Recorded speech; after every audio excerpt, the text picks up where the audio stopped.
All right, so we got the girls corralled into this smaller spot as like a makeshift corral, because this is not pasture. This is where my dad puts a lot of his stuff, but the actual cattle corral is right there. So we put them in here, and then we'll push them into the corral, and then they'll come one by one up. The vet will bring her own chute because it has to be able to tip, because the girls are getting, some of them are hopefully getting their hooves trimmed as long as they are not still sick. Because if they're still sick, laying on their side could cause harm on the lungs. Use a lot of feed for motivation, as you can tell right there, and that usually does help, but we'll still have to shove them in there, and then they just hang out there, and then they run up this little chute, and then like I said, she'll bring her own chute because it needs to be tilted.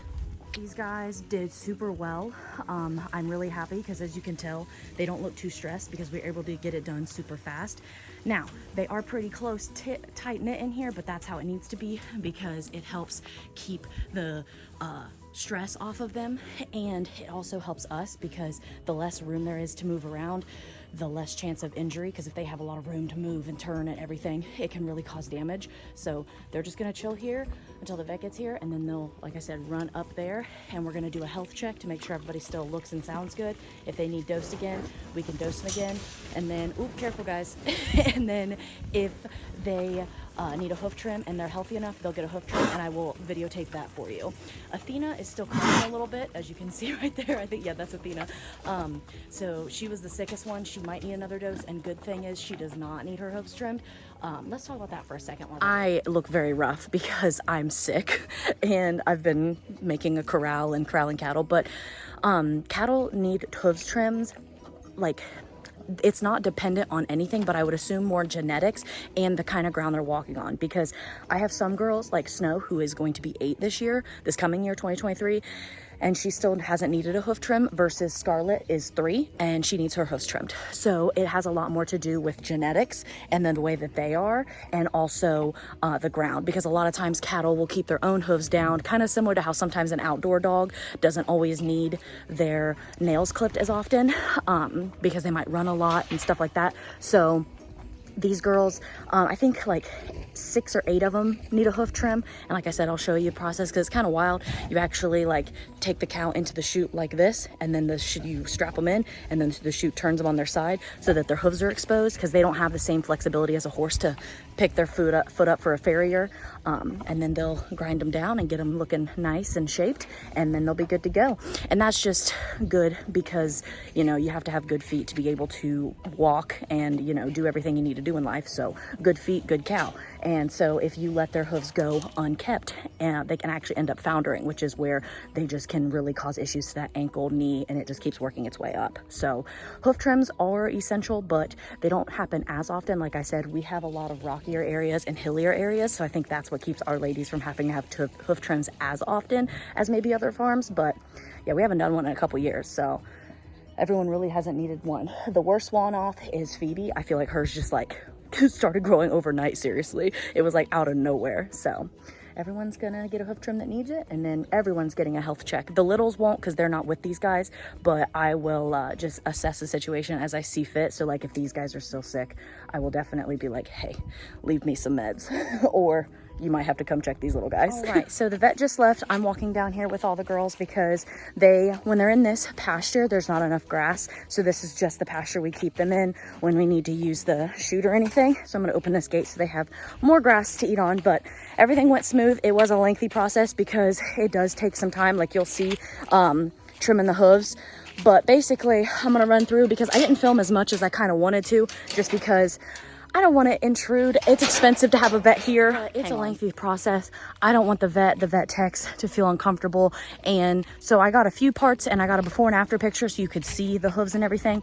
But basically what you do is you take the cows and you put them in a regular style chute. But then thanks to hydraulics, that chute can lay on its side, and you have the cow secured in there so that the hooves are accessible, because unlike horses, we can't just pick them up. They're not that flexible. And then they take what looks like oversized nail clippers, and they clip off the tips that have overgrown, and then they use a grinder, which kind of looks like a sander, and they just sand it down to make it nice and smooth and sound. So you're gonna see the cow, I believe I used Scarlett as an example, you'll see her start to tilt, and then I think I videotaped Ginger getting her hooves grinded down, and then I have before and afters for Miss Ginger. I know, Scarlett, this is kind of weird. It doesn't have like a point bridge. Gotta be secured. You gotta get there. You gotta climb the mountain. No, I mean that would be the scary part for me. Yeah, this is your friend. I know, whereas we had a hydraulic one, I remember.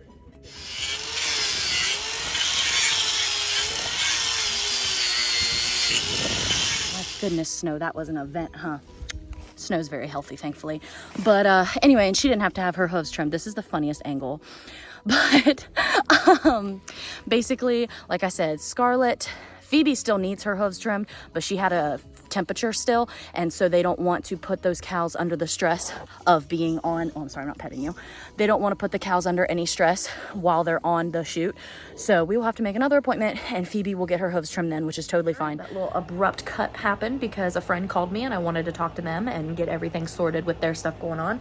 But anywho's, he's back in here, and I was just going to talk about hoof trimming because obviously only like 4 or 5 girls needed it and got them. And so I think a lot of people are always confused. Cattle don't necessarily need those hoof trims. A lot of times they can keep them down. I know we've talked about that, and different factors can affect it, whether it be genetics. Also, feeding them grain can actually affect their hoof because like the higher protein content, the more you could have to trim their hooves. My girls get a pretty balanced ration with the feed. It's a pretty average amount of protein, nothing crazy, but it just depends. So we do still have one lady that needs her hooves trimmed. Miss Phoebe girl did not get them trimmed today because she was a little bit sick, and basically they did not want to stress her out because that turn shoot, obviously it's a very new thing for cattle. Like it's something weird going on, and I'm not going to sit here and act like it doesn't stress them out because it does.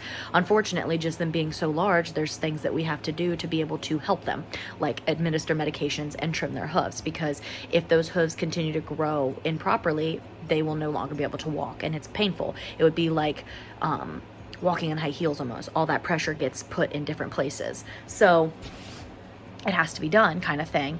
And we do a lot of things to alleviate the stress, make sure it is calm as possible. But if you take a girl who is sick, has a high temperature, and put them in a stressful situation, they can actually really end up hurting them. Or because they're laying sideways like that, it could affect the health of that one lung if there happens to be any kind of like fluid or anything. And we didn't want to take that risk. So luckily, all the other girls who needed hooves trims, they were of good health. They were fine. So they got their hooves trimmed, no issue. Phoebe, like I said, was still a little sick. And so just to be safe, we went ahead and waited. I can make another appointment. I want to palpate and vaccinate them anyway here in another month-ish. So not a big deal. Would like to add that deer virus vaccine if it has any potential. I know we've discussed that on TikTok, but basically my vet was talking about she had found a vaccine for that deer virus, but she wants to look into the efficiency, just make sure that it's worthwhile. And if it is, I'm adding it, like 100%, no questions asked. I will add it to the list. Sorry that there's not a shit ton of content as far as like me, like the hooves actually getting grinded down and stuff. I just don't want to make my vet, the vet tech, or anybody feel uncomfortable videotaping them. And I want to make sure that they are not in videos, because like they didn't ask for that, you know. They're great. They've never had an issue with it. One of the vet techs knows I'm on TikTok. She was super awesome, but I've known her forever. Like she's been at that vet office for a while, even back when I was interning. So like I've known her for several years, and she's always been nice, but I just didn't want to like take away from their, like, they're medical professionals, they're doing their job. I don't need to be annoying the shit out of them. So I showed you enough to get the gist of it, and so you understand how it works, but I didn't want to be in their way and imposing, because also it's a lengthy process that costs me a lot of money while they're here. So I don't want to be slowing them down by trying to take some photos and all that, but I'm glad that we got them done. It does put a little bit of weight off of my shoulders knowing that my girls are healthy and that they seem to be doing better. That makes me a lot happier. It like makes me feel good that I know that their lungs are clearing up, they sound better. It's just scary. That shit's so scary. Like, I'm still not 100% if we're doing a mental health check-in. Like, I have been stressed. I am exhausted. My body is just beat to piss. Like, it's been rough. Straight up. It's been freaking rough. I feel like November is just a month where I want to get my shit together, get my life together, and just do some me time. I have a trip planned. When my friends were here in September, we booked in at the end of September, and we booked a Airbnb already paid for in Chicago, and I'm really excited for that trip because I just need some just, you know, I haven't had one of those in a minute. I love having cattle. I love my cows so fucking much. It makes it so apparent every time I'm out there with them. And even doing shit like this, like, I don't care. Like, it sometimes sucks, but I'll do it for them anytime.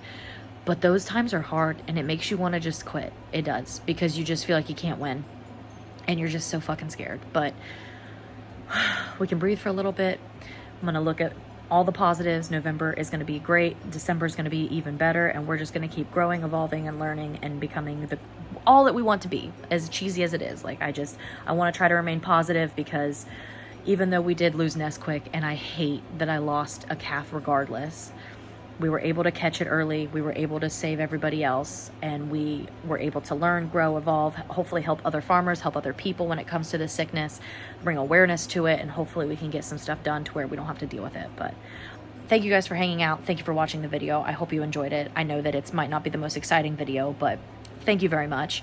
If you have any other questions, you can always drop them below. We can do a nice questions update to get you guys more things answered in the cattle realm. But other than that, I'm going to get off here. Have a fantastic rest of your day, week, night, whenever you're watching this, and I will see you in the next one. Bye.